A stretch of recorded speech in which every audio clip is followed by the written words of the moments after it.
उत्तराखंड में कांग्रेस ने अभी तक 2 सीटों पर कांग्रेस प्रत्याशी घोषित नहीं किए हैं, जिसमें नैनीताल और हरिद्वार सीट है, जिसे अभी कांग्रेस ने खाली रखा है। इस सवाल पर कांग्रेस प्रवक्ता गरिमा मेहरा दसवानी का कहना है कि कांग्रेस में मंथन लगातार जारी है और 27 मार्च से पहले पार्टी अपने प्रत्याशी घोषित कर देगी। दसवानी ने कहा कि बीजेपी चुनाव से पहले कांग्रेस से डर गई है। यही वजह है कि उन्होंने कांग्रेस के 3 सीटों पर प्रत्याशी उतारने पर अपने 2 सिटिंग कैंडिडेट के टिकट काट दिए हैं।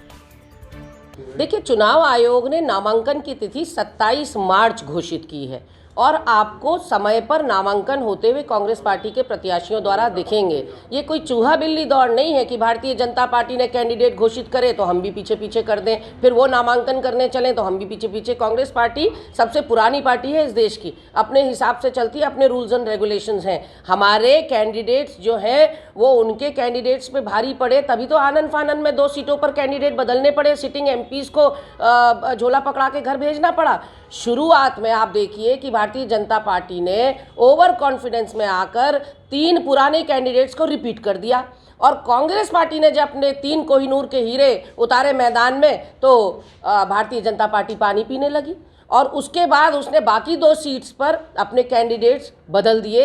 यानी कि अभी भी जो 2 कैंडिडेट हमारे उतारे जाएंगे, 8 देश शाम तक संभावनाएं हैं कि हमारे 2 नाम आ जाएंगे। वो ऐसा सरप्राइज पैकेज होगा ना सिर्फ भाजपा के लिए, मीडिया के लिए और जनता के लिए भी। और छांट के बहुत मंथन के बाद कांग्रेस पार्टी सारे जातीय, क्षेत्रीय और जनाधार के समीकरणों को आकलन करने के बाद ही कैंडिडेट उतार रही है। हम ओवर कॉन्फिडेंस में नहीं है भारतीय जनता पार्टी की तरह और ना हमें वॉक ओवर देने की मंशा है। हम निश्चित रूप से कैंडिडेट उतारने भी जा रहे हैं। चुनाव भी समय पर होगा और नामांकन भी समय पर। देखिए, इंडिया गठबंधन बना ही इसलिए है, अगर हम लार्जर पिक्चर देखें तो सारे विपक्षी दलों का इस वक्त एक ही ध्येय है कि नफरत के बाजार में मोहब्बत की दुकान खोलनी है। ऐसी फिरका परस्त ताकतों को सत्ता से बेदखल करना है जिन्होंने समाज को बांटने का काम किया है, समाज में जहर घोलने का काम किया है, बेरोजगारी और महंगाई को आसमान पर लाकर खड़ा कर दिया है और देश की आर्थिकी को पूरी तरह से तहस नहस कर दिया है। तो ऐसे तानाशाह लोगों से इस देश को निजात दिलानी है, इसीलिए तो इंडिया गठबंधन बना है।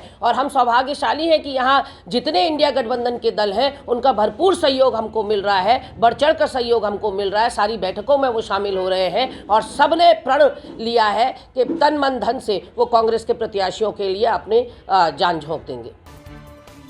टिहरी लोकसभा सीट से कांग्रेस प्रत्याशी ज्योत सिंह गुंसोरा ने कांग्रेस भवन में आयोजित कार्यक्रम में कार्यकर्ताओं के साथ बैठक कर बूथ स्तर को मजबूत बनाने का आह्वान किया और घर घर जाकर कांग्रेस के समर्थन में मतदान करने की अपील की। इसके बाद कांग्रेस प्रत्याशी ने मसूरी माल रोड और लंढौर बाजार में जनसंपर्क अभियान चलाया, जिसमें उन्होंने लोगों से कांग्रेस को वोट देने की अपील की। साथ ही भाजपा सरकार पर जमकर निशाना साधा। साथ ही राज्य आंदोलन में सक्रिय भूमिका निभाने वाले ज्योत सिंह गुंसोरा ने मसूरी शहीद स्थल झूला घर पर राज्य आंदोलनकारियों को श्रद्धांजलि अर्पित की।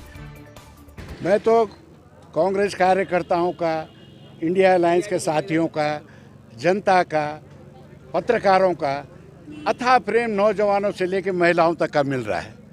मैं इस चुनाव को जो हूँ बड़ी सादगी से लड़ रहा हूँ। ये चुनाव प्रजा और राजा के बीच में है।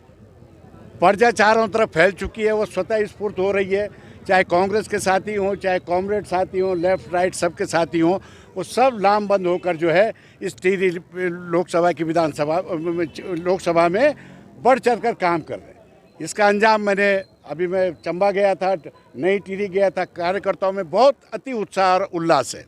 जो जन जन तक जाकर जो है इसको परिवर्तन की लहर में डालेंगे, वही उत्साह जो है इस मसूरी में भी दिखाई दे रहा है। मैं आज मसूरी में आया था तो मैं सबसे पहले तो मैंने श्रद्धासुमन अर्पित किए उन शहादतों को, उन आंदोलनकारी शहीदों को जिनकी वजह से हम आज यहाँ खड़े हैं।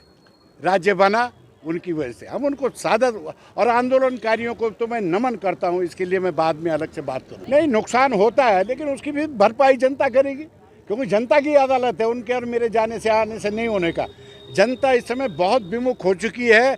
जनता सवाल पूछने लग गई है कि इस महंगाई का जवाबदार जिम्मेदार कौन है। ये जो रोजगार और बेरोजगारी की बात की जा रही, नौजवान खाली घूम रहा है, इसका जवाबदार कौन है? सरकार है ना, डबल इंजन की सरकार है, कौन जवाब देगा? खाली मन की बात करने से थोड़ी हो जाता है कि आप खाली मन की बात करेंगे। अरे उन सवालों को देखिए, उनका जवाब दीजिए, निस्तारण कीजिए। अंकिता भंडारी का जो है उस बेचारी का न्याय, परिवार को न्याय नहीं मिल रहा है, महिलाओं के साथ अत्याचार हो रहा है, नौजवान बेरोजगार है। अब इसके सवाल को जवाब कांग्रेस तो नहीं देगी, जनता भी नहीं देगी, लेकिन देगी कौन? जो सत्ता में बैठे हुए लोग हैं उनको जवाब देना पड़ेगा। और आज हम सब जनता की अदालत में जा रहे हैं। प्रदेश में 5 लोकसभा सीटों पर चुनाव की तैयारी में जुटी बसपा के प्रत्याशी अभी तक घोषित नहीं हो पाए हैं। बताया जा रहा है कि 3 सीटों पर तो नाम तय हो गए हैं, लेकिन 2 मैदानी प्रभाव और अधिक वोट बैंक वाली सीटों पर प्रत्याशी के नाम पर अभी मंथन चल रहा है। माना जा रहा है कि वे 1-2 दिन का समय और लग सकता है। बसपा में पिछले करीब 15 दिन से प्रत्याशियों पर मंथन चल रहा है। 5 लोकसभा सीटों पर दावेदारी पेश करने के लिए इस बार बसपा कोई कोर कसर नहीं छोड़ना चाहती। उत्तराखंड बोर्ड की 10वीं और 12वीं की परीक्षाएं समाप्त होने के बाद राज्य के 29 केंद्रों में 27 मार्च से उत्तर पुस्तिकाओं का मूल्यांकन कार्य शुरू होगा, जो 10 अप्रैल 2024 तक चलेगा, जबकि 30 अप्रैल को बोर्ड परीक्षा परिणाम घोषित होगा। उत्तर पुस्तिकाओं के मूल्यांकन के काम के लिए 3574 शिक्षकों की ड्यूटी लगाई गई है। शिक्षा निदेशक महावीर सिंह बिष्ट के मुताबिक उत्तर पुस्तिकाओं के मूल्यांकन के लिए गढ़वाल मंडल में 16 और कुमाऊं मंडल में 13 केंद्र बनाए गए हैं। 15 दिन के भीतर मूल्यांकन का काम पूरा करने का लक्ष्य रखा गया है। साथ ही प्रदेश के सभी मूल्यांकन केंद्रों के उप नियंत्रकों एवं पर्यवेक्षकों की 22 मार्च को ऑनलाइन बैठक होगी।